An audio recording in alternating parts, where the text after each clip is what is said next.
প্রিয় দর্শক আসসালামু আলাইকুম, welcome back to my channel Ishrat Jahan blog চ্যানেলে নতুন আরও একটা রেসিপিতে আপনাদের সবাইকে স্বাগতম। আজকে আমি অসম্ভব মজার একটা রেসিপি নিয়ে আপনাদের সাথে চলে এসেছি। সো আজকের রেসিপিতে আমি আপনাদের সাথে শেয়ার করব চিংড়ি মাছ দিয়ে শাপলা রান্না করা। সো আমরা অনেকেই শাকসবজি পছন্দ করি এবং গোশের থেকেও আমরা শাকসবজি দিয়ে কিন্তু ভাত বেশি খেতে পারি। সো শাপলার রেসিপি তৈরি করার জন্য আমাদের যে জিনিসগুলো লাগছে, প্রথমেই আমাদের লাগবে শাপলা। আর যেহেতু আমরা শাপলা রান্না করব, তাই আমি শাপলাগুলোকে এইভাবে ছোট ছোট পিস করে কেটে নিয়েছি। 2 ইঞ্চির মতো করে আমি পিস কেটেছি। আপনারা চাইলে কিন্তু এর থেকে ছোট অথবা বড় করেও নিতে পারবেন।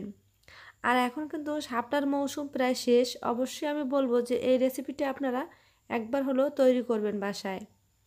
যেহেতু শীতের সিজন চলে এসেছে, সো এই শাপলার সিজনও কিন্তু শেষ হয়ে যাবে। তো আমি এভাবে এরকম সাইজ করে ছোট ছোট তারপরে আমি ধুয়ে নিয়েছি। এখন আমি একটা কড়াই নিয়ে নিয়েছি। কড়াইতে আমি দিয়ে দিচ্ছি পরিমাণ মতো তেল। তেলের বিষয়টা আসলে অনেকে একটু তেল বেশি খেতে পছন্দ করে, কেউ কেউ আছে ফ্যাট বেড়ে যায়, যার কারণে একটু তেল কম খেতে পছন্দ করে তরকারিতে। সো তারপরে আমি এখানে দিয়ে দিচ্ছি পেঁয়াজ কুচি এবং কাঁচামরিচ কুচি।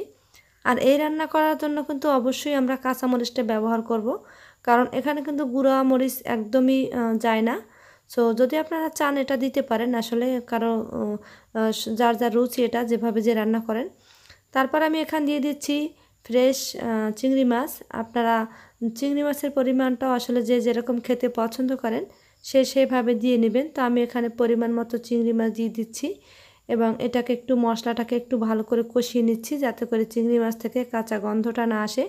চিংড়ি মাছটা একটু তেলে ভাজি করে নিচ্ছি।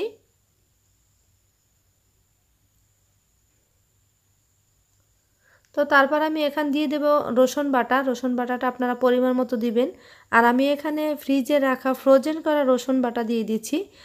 আর আপনারা চাইলে কিন্তু আপনারা সাথে সাথেই এটা ব্যবহার করতে পারেন। আর ফ্রিজের জিনিস একটু বেশি পরিমাণে দিতে হয়, কারণ এটাতে পানি থাকে। আর এখানে দিয়ে দিচ্ছি আমি হলুদ পাউডার। আর একটা কথা অবশ্যই আপনাদের জানা দরকার, সেটা হচ্ছে এই চিংড়ি মাছ দিয়ে যে শাপলাটা আমি রান্না করব, শাপলায় কিন্তু অতিরিক্ত হলুদ পাউডার যায় না, কারণ তাহলে তিতে লাগে।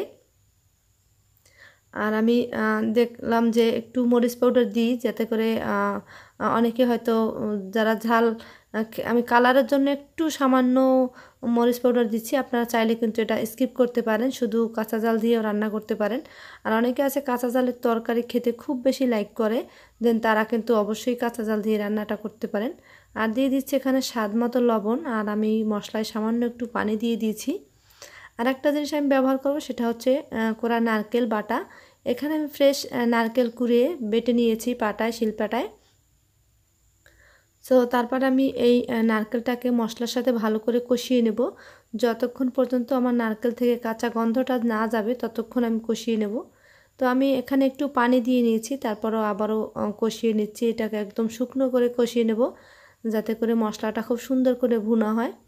তো দেখতে পাচ্ছেন যে আমি মশলাটা কিন্তু ভালো করে কষিয়ে নিয়েছি এবং সাথে সামান্য একটু জিরা পাউডার দিয়ে দিচ্ছি। আর আমি সবসময় জিরা পাউডার খাই, কারণ হচ্ছে আমি জিরাটাকে ব্লেন্ড করে নিই। আমি বেশি একটা শিলপাটায় মশলা বাটি না। সো সব কিছু আমি ব্লেন্ড করে নিই, যার কারণে আমার জিরাটা সবসময় গুঁড়াই থাকে।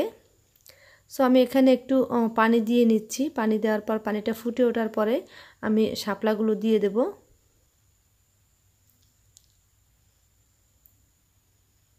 তো এখানে আমি সব শাপলাগুলো এক এক করে দিয়ে নিচ্ছি। আর এই রান্নাটা কিন্তু অসম্ভব মজার। আমাকে কিন্তু একটা আপু, ইউকে থেকে একটা আপু অবশ্যই কমেন্ট করছে, বা তাদের রেসপন্স আমি পেয়েছি। আমাকে সেদিন বলেছে, যদিও লাইভে তার সাথে আমার সাথে কথা হয়। সো সে আপুটা কিন্তু এই শাপলার রেসিপিটা খেতে খুব পছন্দ করে এবং আমাকে বলছে। তার উদ্দেশ্য করে কিন্তু আজকের আমার শাপলার রেসিপিটা অনেক দিন আগের করা ছিল, যদিও সময়ের অভাবে দিতে পারিনি। তো তার অনুরোধে আমি কিন্তু খুব দ্রুত আবার চ্যানেলে আপলোড করে দিলাম। তো আমি এখন একটা ঢাকনা দিয়ে এটাকে ঢেকে রাখবো। আর এটাকে কিন্তু অতিরিক্ত পানি দেব না আমি, কারণ শাপলার ভিতরে যে ফাঁকাগুলো থাকে, এখানে কিন্তু প্রচুর পরিমাণ পানি আটকা থাকে।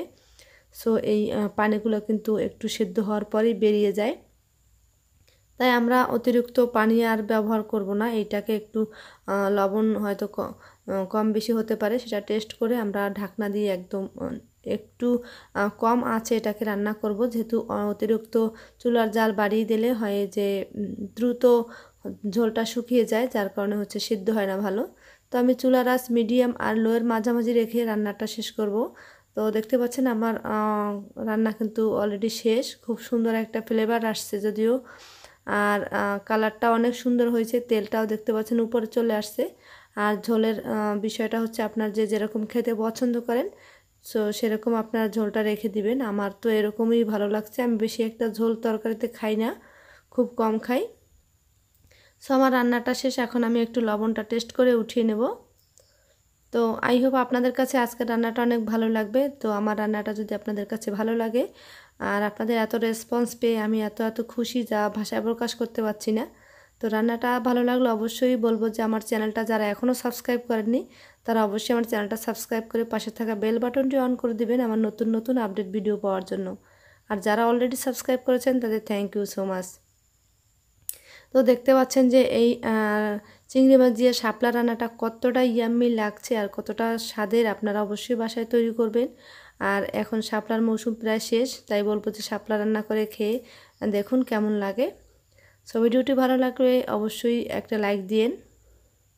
তো সবাই ভালো থাকবেন, দেখা হবে নতুন কোনো রেসিপিতে। আল্লাহ হাফেজ।